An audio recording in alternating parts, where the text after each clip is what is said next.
Let's go to you, Speaker Gingrich. Recently, Dr. Paul referred to you as a chicken hawk because you didn't serve. Given what you just heard Governor Perry say about understanding the military and Dr. Paul's comments, how do you respond? Well, Dr. Paul makes a lot of comments. It's part of his style. My father served 27 years in the Army in World War II, Korea, and Vietnam. I grew up in a military family moving around the world.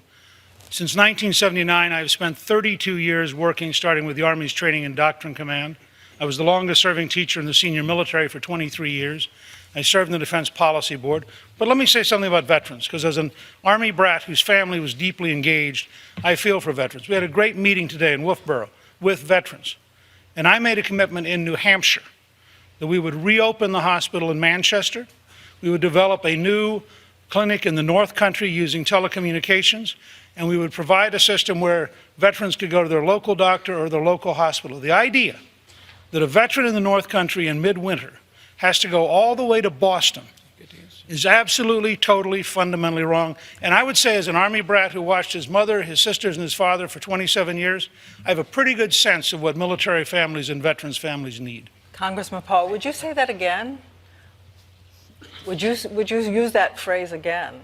Yeah, I think people who don't serve when they could and they get 3 or 4 or even 5 deferments they have no right to send our kids off to war and not be even against the wars that we have. I'm trying to stop the wars, but at least, I went when they called me up.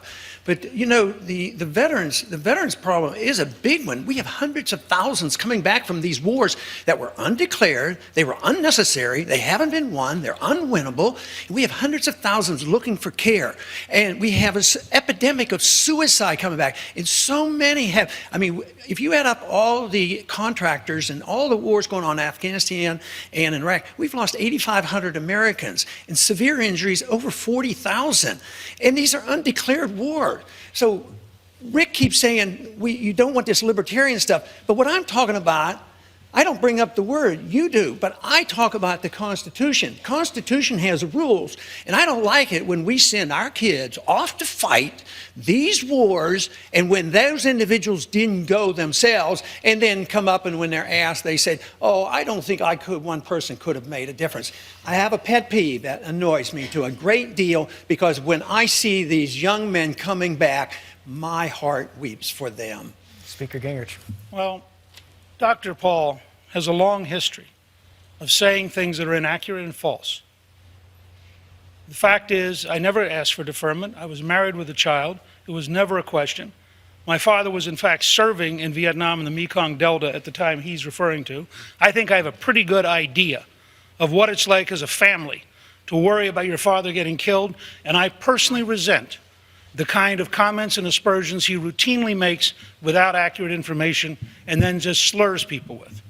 I need one quick follow-up. When I was drafting, I was married and had 2 kids, and I went. I wasn't eligible for the draft. I wasn't eligible for the draft.